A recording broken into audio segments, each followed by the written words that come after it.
Hi everyone, my name is Holly and I'm the editor of International Airport Review, and I'm joined here by Kam Jandu, who is the CEO of Budapest Airport. Kam, thank you so much for joining me today. You're very welcome, Holly. Great to be here. Firstly, perhaps you could tell us a little bit about your background in aviation. Yeah, well, I've been in aviation now for 14 years, and in airport business for 14 years. Prior to that, I was in the airline business for 10 years with a combination of British Midland, BMI British Midland. You'll be familiar with them. Second largest UK scheduled airline at the time, and now in my second stint at Budapest Airport. And prior to British Midland, I spent 10 years in the car hire business with the Hertz and budget brands in the UK. Fantastic. So as you mentioned, it's your second stint at Budapest Airport, probably a bit of a different time to come back to the airport. So a question for you then is how is business at the moment? Business is really good. I think everyone's coming out of the pandemic with looking through different lenses, and our biggest focus was to try and get to recovery as fast as possible.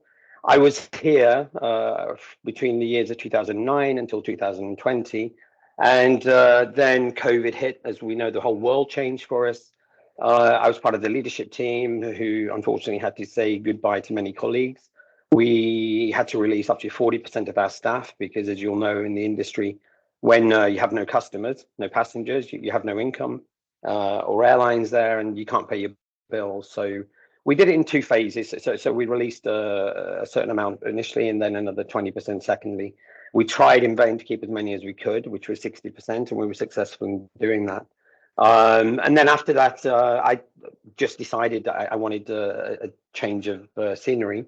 And as you and I previously discussed, I went to Munich and worked on a couple of projects there. But having come back from there after a break of about a year and a half, because my former colleague, who was a CFO, had become the CEO in Budapest during the time I'd been gone. And he kept calling me time and time again, asking me to come back because we always worked well together. And I think at the fourth time of asking, partly as a moment of weakness for me, being stuck living out of a suitcase because of my project work for the Munich group, and partly because I really enjoyed my time in Budapest and there was unfinished business to be done, I came back. And what we've been looking at since then is rebuilding the business. So last year in 2022, we had 12 million passengers. And to give you a point of reference, that's 4 million less than our record passenger year, which I guess is consistent for many airports. So 2019 was our record. We had 16 million passengers, and we managed to get back up to 12 million passengers last year, which is good. Our forecast now for 2023 is 14.3 million passengers, which is again ahead of what we anticipated when we set the plan for this year. And that's testament to many airlines putting in a lot more capacity, which is great. And Budapest is always, at least in my opinion, without trying to be biased, has been a very relevant market from a leisure perspective, certainly, but also trade has grown as well. And we've seen a lot of new connections from mid and long haul airlines to the Middle East, Southeast Europe, and also to Asia, which has been a real success story in the last few months. And this has helped us come back to over 14 million passengers. So business has been very robust. We're about 9% down now year on year compared to 2019. So, or looked at the other way, 91% recovery. And I anticipate that we'll be back to the 16.2 million passenger numbers next year, which bodes well for everybody involved, because it's a whole community who've come together, and we've all ramped up in staff wise.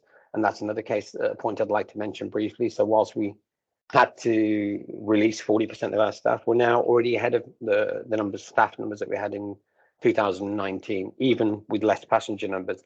And the main reason for that is our new strategy, which I'll talk about later, which is we're focusing on quality and service. And you can only really do that if you have an appropriate amount of staff. So that's a main pillar of what we're trying to do differently now this time round. That's fantastic to hear. And I mean, you mentioned briefly your airlines and your regrowth being testament to them. So What are your plans for route development and the traffic growth for this year and the future? Yeah, I've talked a little bit about the numbers already in terms of having 12 million last year, 14.3 million this year, and we'll get back to 16 million next year. Two of our biggest airlines, Wizz Air and Ryanair, they are the stalwarts of driving new routes often, and particularly Wizz Air. You know, they've gone from having 5 or 6 aircraft over a decade ago to 15 in 2019. They're back up to 14 now as of this winter, and they've added new destinations because they've set up new bases, particularly in the Middle East. And that's new destinations for us as an airport because we didn't have flights to Saudi as a case in point. So Wizz Air launched flights to Jeddah and Riyadh, which is great, and they're working really, really well, and particularly from an inbound perspective because of these markets, they're very familiar with Western Europe, you know, the Londons, the Paris, etc. Not so familiar with this region, and as I've always said in previous interviews and articles, Budapest is a real booming place, particularly for first-time visitors. So that's a new market for us, and that's driving a lot of our growth. Turkey is another one that's really exploding in terms of passenger numbers. It's gone from being the 4th or 5th top market for us to the 3rd in terms of January and July numbers this year. Several 100,000 have traveled there, and also Wizz Air have added flights to there as well as the incumbents of Turkish Airlines, Pegasus Airlines operate. Anadolu Jet, which of course is the Turkey subsidiary to Sabiha Gökçen. So Turkey, Egypt also has recovered and surpassed their 2019 numbers. And perhaps most surprising of all, I think for us, Tel Aviv was always a strong market, but it's more than double the passenger numbers that we had in 2019, elevating it from, I think, a 5th or 6th in our destination list to 2nd, only now to be surpassed by Istanbul. So we're really excited by these new markets. Of course, we still have the core. London's still our biggest market by far. It still accounts for 10-11% of our business, depending on the month. With sometimes 15, 16 flights a day to the London airports in combination. But right now, the route focus, as you know, the team have been to routes and also had many conversations, been to airline headquarters. We're working on long haul airlines, particularly from North America. That's where we have our biggest gap at the moment, which hasn't been recovered, particularly to New York. Budapest was, I understand, and probably still is now, out of the EU 27 markets, excluding the UK now, of course, the largest unserved EU capital city pair between that EU capital and New York, by far, with several 100,000 passengers per year. People are still coming and going from there, but they're flying indirectly with many of the flag carriers. So we've spoken to all of the airlines from the US, and we're on their radar. Some we're higher up on the radar than others, and they are all going through some process of refleeting. And for them, their core markets are their domestic markets and the near regional flights that they have, which they will change first. And then at some point, perhaps late 24 or even early 25, we'll recover to North America. We did have in that context a lot who based a Dreamliner here, and they were flying 4 times a week to JFK. Plus, they were flying 3 times a week to Seoul in Korea. They dropped the JFK flight because it just wasn't working for them for whatever reason. And they've added an extra rotation to Seoul in Korea. But that's important to note as well. We've recovered quite a lot to Asia. So we have not just LOT, Polish Airlines to Seoul in Korea. We also have Korean Air who have 3 and sometimes 4 flights per week. We have a big Korean diaspora here. Driven by lots of Korean investment. So all the Korean multinationals are here, and that's driving all the flights. In addition to that, having had nothing since the pandemic, China's recovered quite well. We've got flights to Beijing, come back already, Shanghai, Chongqing, and now a new flight between Budapest and Ningbo, which, as some of the readers will be aware of, are not just great from a passenger perspective, they're very, very good from belly cargo as well. And this is something that's very interesting for us. So I'd say the gaps that are still missing are North America, Canada as well. We had a flight to Toronto during COVID, but it hasn't returned yet. And Air Canada or Air Canada Rouge, who we were talking to at the time, they're also going through refleeting, and because the sector length from Canada to Central Eastern Europe, which is where we are, is just on the cusp of not being efficient for a 757 or a 767, which is the older equipment that some of these airlines use. So buoyant recovery, great new markets that we've had, some frequencies increased on big proven markets, but also fighting hard to get North America back as direct flights. Yeah, it sounds very exciting. And I mean, sounds like your passengers have a lot of destinations to choose from. And at the end of the day, more choice for the passengers is a better experience for them, isn't it? 100%, 100%. And one thing that I touched upon is that we now have more staff. So, for example, we have 1,520 staff compared to 1,300 during 2019, which is our busiest year ever. Yet we still have 2.5 million less passengers. And the reason for that is that the company went through a strategic review 2 years ago. It was actually just when I left, and it wasn't because I left. I think when COVID happened, I think the owners, and we're a very well-run organization, took the time to say, look, when we come out of this, because everyone knew we would come out of it, the bounce back would be quick for a market like Budapest, because it is beautiful and leisure demand will continue. Business trade hadn't been optimized yet fully, so then you would come back. And what can we do with our airport? And one of the key outputs from that whole conversation with stakeholders, with focus groups, and also with our owners' view, was to look at improving the quality. It wasn't that we had bad quality, but we wanted to get better. So we have a peer review with 20 peer airports who we identify. So they're like-minded airports of same size and same scale within Europe. And our overall satisfaction, according to ASQ, Airport Service Quality Ratings, has jumped up a quantum leap from, in some cases, being 18th in some parameters to first or second now. And in terms of overall in our 20 airport peer group, we're about second.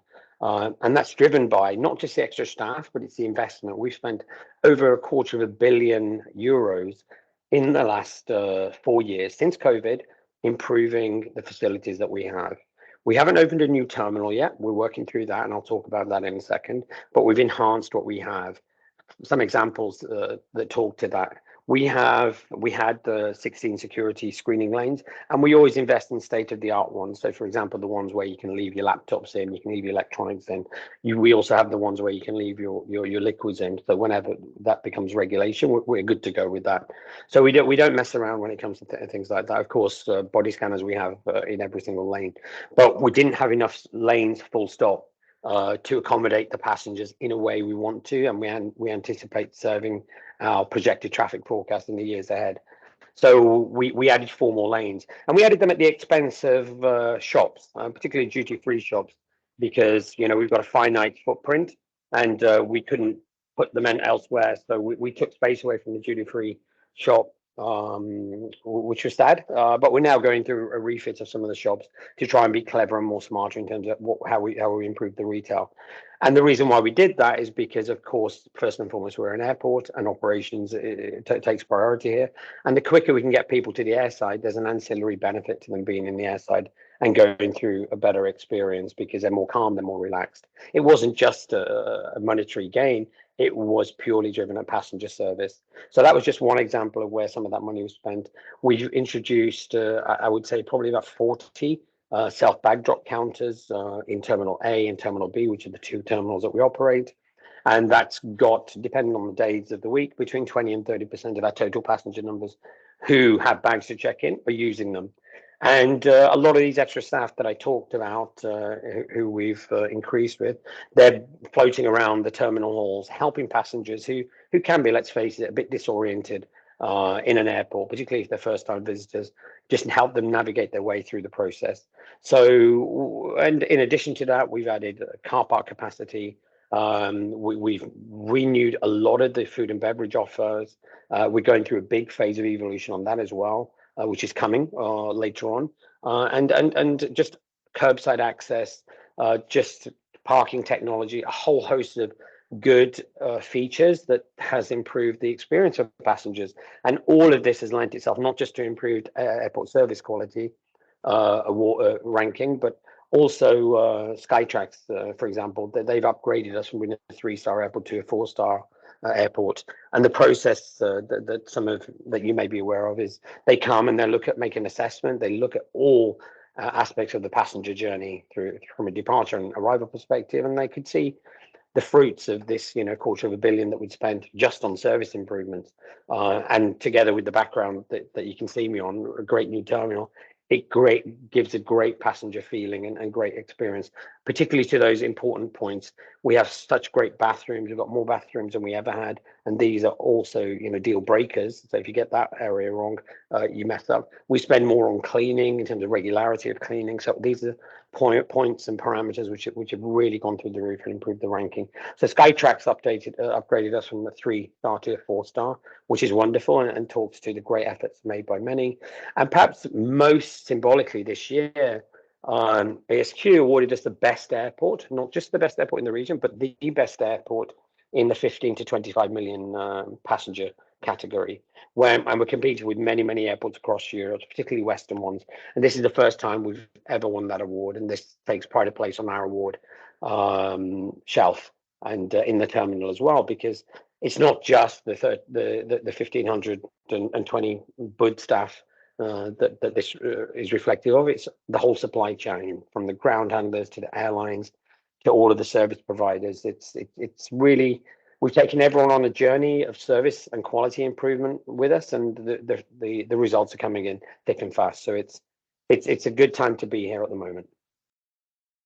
Absolutely, and congratulations on all of those kind of awards and the ASQ, and really comprehensive answer to what was going to be my question on how you've been improving the passenger experience. Yeah, so we have many other things in the pipeline as well. So let me talk to one or two of those. Is we're communicating to passengers throughout the city.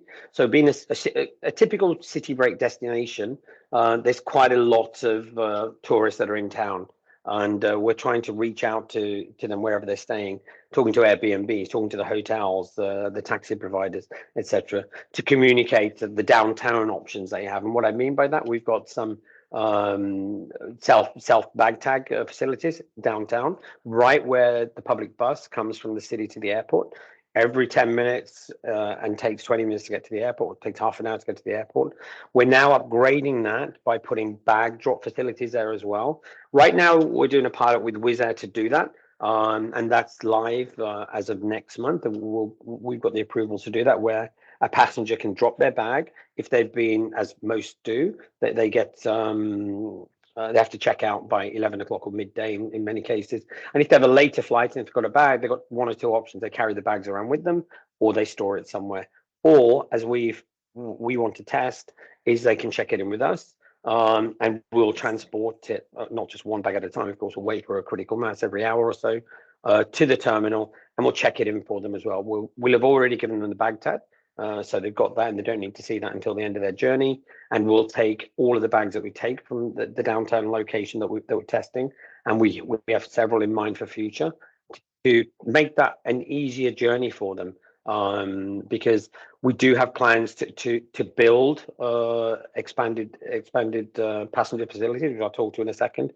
But that's just one process that we're doing downtown. One thing that we want to elaborate with that same concept is downtown bag drop. There's a huge market here for river cruises. We have the River Danube that flows all the way through the city of Budapest and flows through several countries. And many tourists who are arriving on these services, they either start their journey in Budapest or finish their journey in Budapest. Every single one of these passengers, probably without exception, has a bag. And what we're trying to do is working with the ferry company terminal and identify a location. So when they have finished their cruises and they are at the end of their journey, and before their flights, because all of them fly, a lot of them are from North America, flying in directly, as I mentioned earlier on. They come from Australia as well. We got some Chinese, we have some Japanese, we've got people from all over the world with this, for this premium tourist segment business.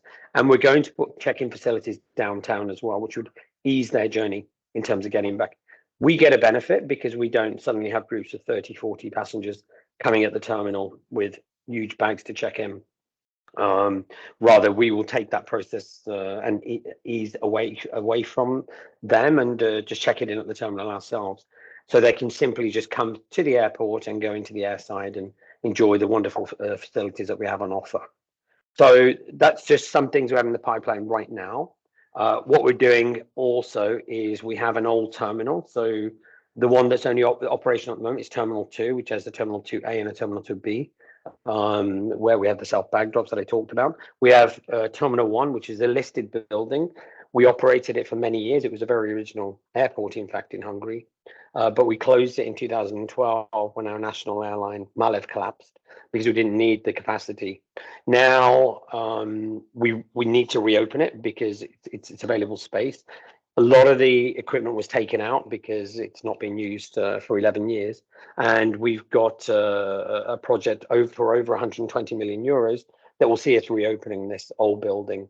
And it's won popular support with Hungarians in particular, because their whole experience of flying from Budapest has been related to this terminal. In fact, I'm talking to you from this terminal, despite the background you can see, because the management offices are here, as are a lot of our tenants. So we didn't build new offices at Terminal 2 because when your national airline collapse, you have a bit of shortage of cash flow. So that's our short-term plan. And what we anticipate doing with Terminal 1 is maintain, it's a listed building, so we can't do very much to it, but we'll put in state-of-the-art security equipment. We plan to serve up to 4.5–5 million passengers here, incrementally to this 15 or 16 that we'll have in Terminal 2. That will give us a natural capacity of 21 million. And then we're going to build a brand new pier just on the apron outside, and a state-of-the-art pier. So passengers will come through the old terminal. That will just be security screening. They'll go through a very beautiful walkway into a pier, right and left to where the gates are, and also where they'll be able to enjoy a fine coffee, some food, shopping, and whatever else they want before their journey.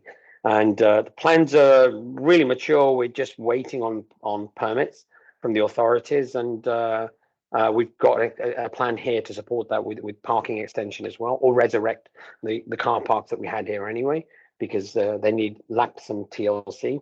But we're doing that now, and it's a live project. And with the wind in the right direction and everything else behind us, we could open that late 25 or early 26. We need about 2 years for getting every permit and then doing everything incrementally. In the meantime, we're making all of those changes to Terminal 2 to maintain the high quality that we have, and to serve the growing number of passengers that we have, because we anticipate in Terminal 2 we can probably get to about 17–18 million, which would see us until 25 comfortably. So Terminal 1 would be a great increment to what we have, because it's existing capacity that just needs to be made good. And the plan for that is just for that to last about 7 years, because then we've got a project to open brand new Terminal 3, a state-of-the-art brand new terminal linked to Terminal 2. We have a master plan already defined. The board have signed off on it. We will do it in phases. There are some areas of the process that we need earlier than others. So, for example, check-in, we'll run out of space very, very soon, which is why we have to open Terminal 1. But we'll need to open a check-in and security hall. That'll be the first part. Then we'll build a little bit of the airside, and then we'll build more piers with gates and stands. That will come on incrementally.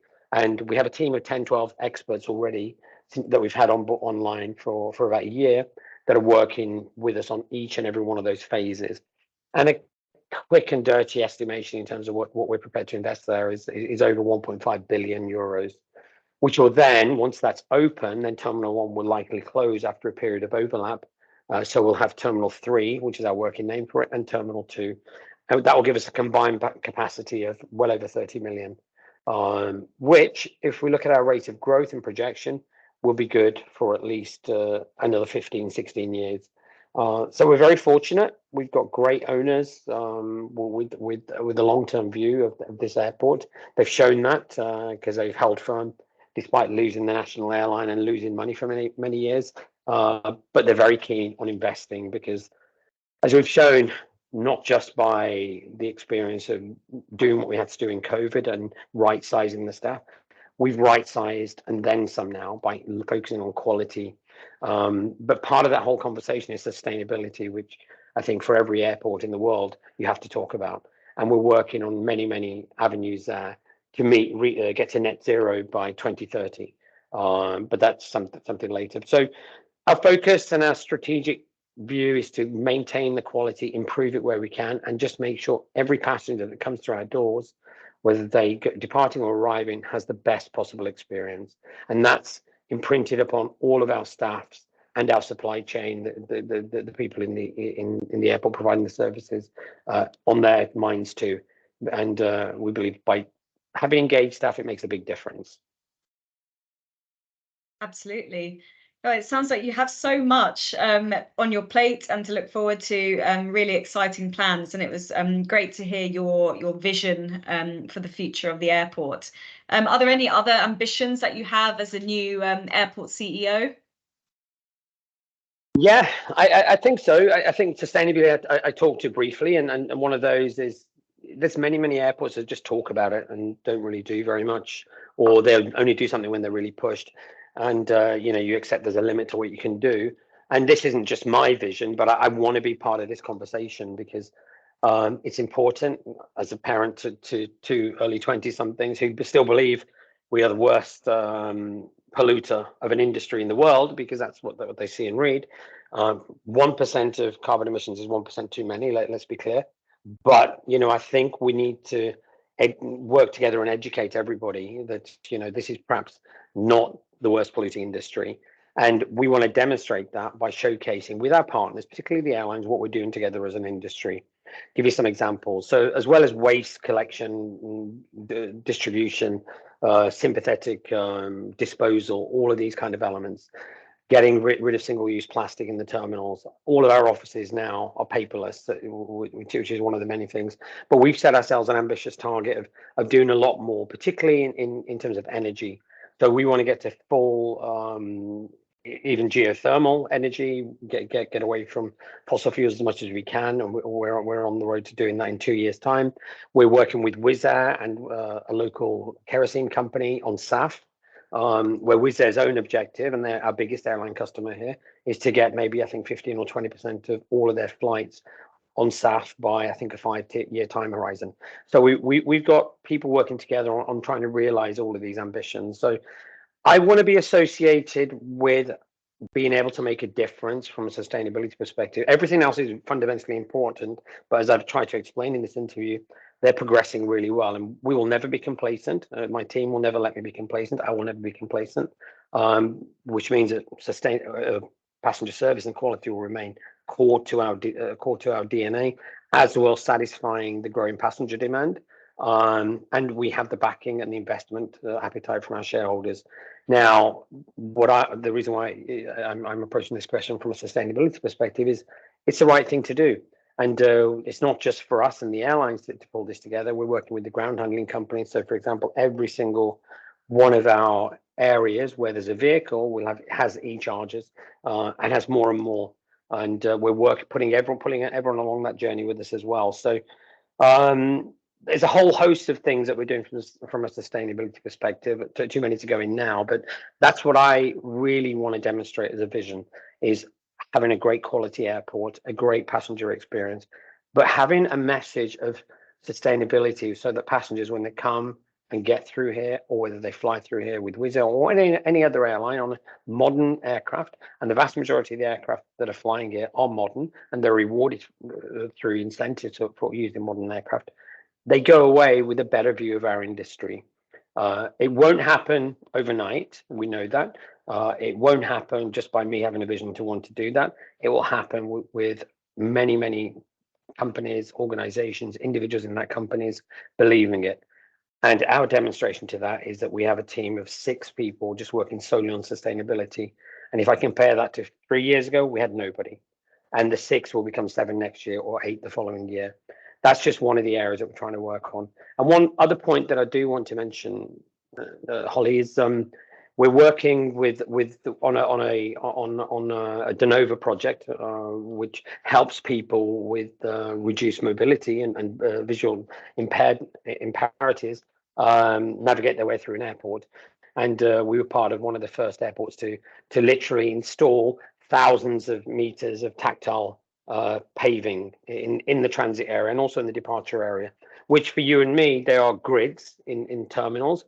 So passengers, perhaps when they're walking with sticks, that they can feel their way through the right direction of where they're going. So this is just one project that we've implemented already. We're now working with Denova and the other people that form part of that organization and that network to see what else we can do, because we want to be an inclusive airport, not just a sustainable one. We want to be absolutely inclusive for everybody, because we believe travel's for everybody. And we need to talk to all of those new and customer demographics that haven't had the ability to travel as independently as they would have done otherwise. So it's a lot of talk, but there's a lot of action behind it as well. And it's not just for the feel good factor, but it's absolutely the right thing to do, not just for me, but not just for our airport, but for our industry. And we've even had many conversations with airports whom I would regard as far advanced as us, who've come to see us to find out how we've gone from being a 3-star to a 4-star, how we've become the best airport in Europe. And that's not talking purely about sustainability, that's talking about all the quality improvements that we've made. And we're happy to share that with everybody who's willing to listen, simply because as an industry, we're stronger together. And I think, we don't compete with different airports, certainly not here in Hungary, and we don't compete with the Brussels or Amsterdam from that perspective. We do on certain aircraft or certain long haul routes, but I think by sharing good knowledge, I think is the best way, which is why your publication is a great platform to give us the opportunity to share such successes as we see them and learn from others. Absolutely, and it's really lovely to hear that airports are collaborating and learning from each other, like you mentioned. I'm curious, with the improvements that you've made to accessibility, have you seen an uptick already in terms of passengers with accessibility issues, like coming through your airport? Or yeah, I can't definitively say to you yes. What I can tell you, because there are associations who work with the communities like that, and we've promoted to them what we've done at our airport, and they were very much part of the conversations in terms of the concept design. They gave us advice in terms of what we should be looking at implementing, and they're aware that we have them. And all I can say is that the feedback that they've given us anecdotally is that they're very happy that it's there, and many people whom they know are part of those who have accessibility issues have used it. But I wouldn't be able to give you an absolute number. One thing's for sure, they're there. They're providing a function that wasn't there before, and if it's incrementally improved the journey of one passenger versus the cost it was to us, then it will have been worth it. Because, like I said, it is about being inclusive for everybody. And but it is a good question. It's something that we will try to get a sense of if we can, but it's not something that we capture the data on at the moment. Maybe we can get someone to look at the CCTV to see how many people are using it, but that would be perhaps wouldn't be GDPR friendly. But like I said, from the organizations that work with communities much closer than us, they believe it's the right thing to do, and we're still working with them and looking at different areas where we can improve the experience for people, not just visually impaired or as you said, with accessibility issues. Work in progress, but really happy at the moment. Absolutely, well said. So Kam, what are your challenges, would you say, as an airport CEO for the year ahead? I'd say it's not dissimilar to other airport CEOs in the sense that making sure operationally we're sound. And I can say definitely in Budapest, we didn't experience the chaos that was experienced in other European airports last year. And I think it's well documented that the industry just didn't have enough staff, or they didn't ramp up enough for the number of tickets that were sold. Fortunately, I think I haven't heard too much noise. Although that said, I've been to 1 or 2 airports in Western Europe this summer, and it's been a disaster, because in terms of queues arriving, particularly at border points, which is a Brexit annoyance on the one side, but also a short staff annoyance on the other as well, in terms of let's say UK border force. But I don't want to pick on the UK. I think this happens in many countries. So that's one of the biggest challenges for us, is whilst we're not responsible for too many departure delays, we're at the mercy of flights coming in late, and so our punctuality is not where I'd like it to be, and that's simply driven by a number of aircraft are coming in late because they're they're having problems wherever their point of origin is, for reasons perhaps associated with short staffing, and that has a complete domino effect, because 96% of our business is intra-European short haul. So it's not just a long haul flight that's coming here once, staying for a few hours and then flying back. That will be an easier one to manage. It's just flights going back and forth intra-Europe, and you have a lot of players that have to work together to try and keep flights on time. So whether we are responsible for anything or not is really not something that changes the fact that challenges are happening in other countries. And then we have weather. For example, last Friday, over the weekend between Friday and Saturday, there was a heavy storm, not just here, but many parts of this region were devastated. We had to close, which is the worst nightmare for a CEO. We closed for an hour. We had delays of about 2 hours and 3 hours recovery. We had 2 aircraft damaged because of equipment flying around on the airside, which should have been tied down by another company, not us. But these are the things that I think are going to continue to challenge us. But what happens with situations like that? You of course, you have an immediate inquiry. So my operational team were there on site Saturday morning, still when it was cold, still when it was raining, still when it was windy, found what they could and did what they could immediately. Got the critical systems up and running, and where there are learnings to be drawn, we learn and we improve, and that's something that we have to continue to do, because as much as we'd like to think we've thought of everything, we haven't. There's going to be new tests, like that was for us last Saturday morning, because we've had storms before, of course we have, but when certain new things are happening, then you need to respond to them accordingly. And I think as an industry, I think we're just catching the cold of everyone else in Europe, perhaps with bigger hubs than us, because the flights are leaving late there. Now, a lot of the issue behind that is headcount shortage. I'm happy to say, because we're up to 1,520 again. We went the other extreme. We ramped up very quickly because we anticipated that the demand would grow, and we didn't have any issues last year. The longest queue that we had, notwithstanding any irregularities, was about 6 or 7 minutes in security screening during peaks. And Friday afternoon, Sunday, and Monday are our peaks, and we had 6 or 7 minutes. And that's not a challenge. The challenge is to maintain it. And this is what I mentioned earlier on.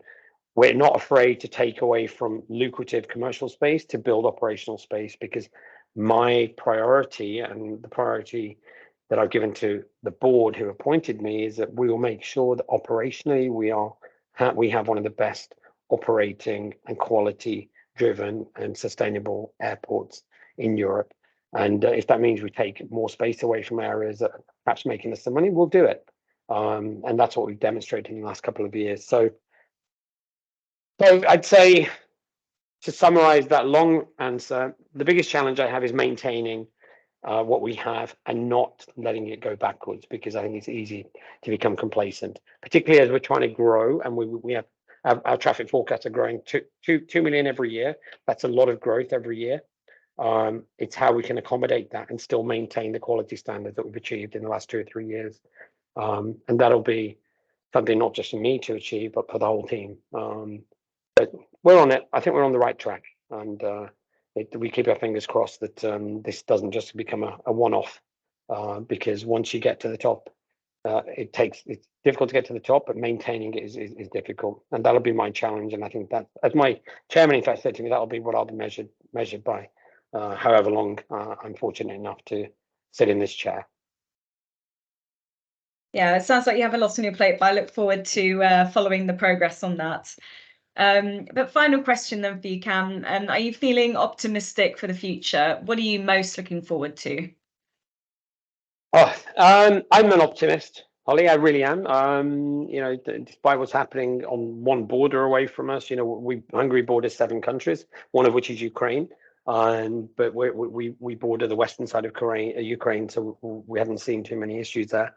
But I'm optimistic because Hungary, Budapest especially, is a very attractive destination for foreigners, and it has been that case in the past. It is today, and it will remain at least for 20, 30 years, if not longer, because we've seen the maturity economically in Western Europe, and we're now saw that pre the pandemic in this region, and I think Budapest was where we were with it in terms of statistically the fastest growing airport in this region by far, capital city airport, and we're now picking up that mantle again. And so whilst that is still the case and the projections remain, the outlook remains good, we'll continue to be growth. We will still continue to have a great story to give to airlines that aren't operating here, such as the American ones. They all see the data, they all know it's coming, and they will come. It's just when their fleet is ready.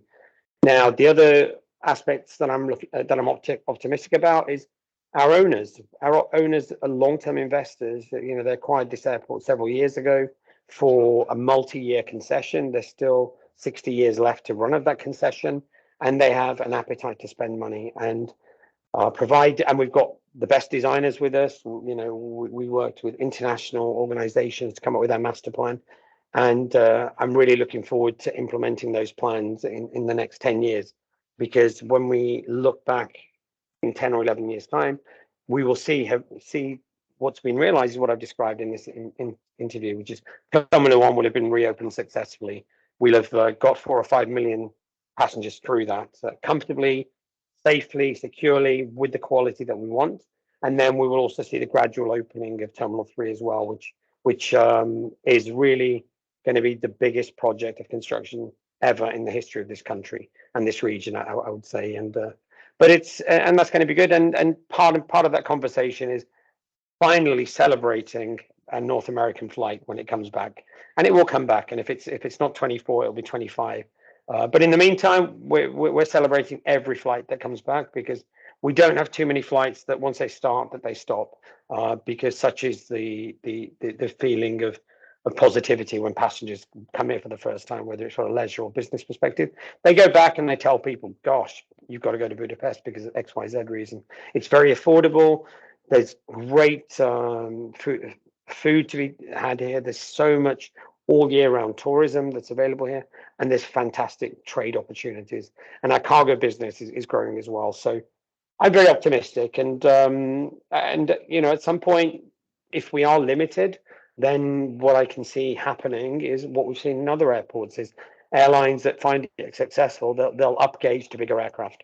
So Wizz Air, for example, our largest airline, they operate, you know, the A321neo. It has 239 seats on it. All of their aircraft here are this type of aircraft, and they do that because, you know, they have such strength in the market and brand equity, but their whole fleet is going to these new long fuel efficient aircraft, and they're also bringing the XLR aircraft into their fleet. And we've had conversations with them. They haven't guaranteed that they're going to come to Budapest, and that will open potentially new markets for them and for us in Budapest. But if we are, that'll be really exciting for us as well. And it's conversations that we have with airlines about their optimism about this market that gives me optimism. But we want to make sure that we supplement that with our own ambitious plans, because without an airline, then we don't have an airport. And I can only convey to you what those Wizz Air conversations were about, what we continue to talk with Ryanair about, what our team have talked to the airlines in the US about, and the real positive feedback that we get from going to conferences like Roots. And Africa is another emerging destination. So, and whilst those conversations continue, then that gives me nothing but optimism that all of these traffic forecasts that we had won't be realized. It's a great time to be here. It sounds like it. I probably should have asked you for your top 3 things that you're most looking forward to, because there's so much, isn't there? But I'm very much looking forward to reading about it, of course, in International Airport Review. I hope, me too. I do look forward to it, and I hope it doesn't come across as too much information. But I could talk for like 2 hours about the opportunities here, and you must come back and see for yourself just how the airport is functioning, not just the airport, how the city is booming as well. It's a great place. Thank you very much, Kam, for your time. It's been very interesting to talk to you and hear about all of your plans that you have in store for the airport. Thank you very much, Holly. I really appreciate it. Keep up the good work.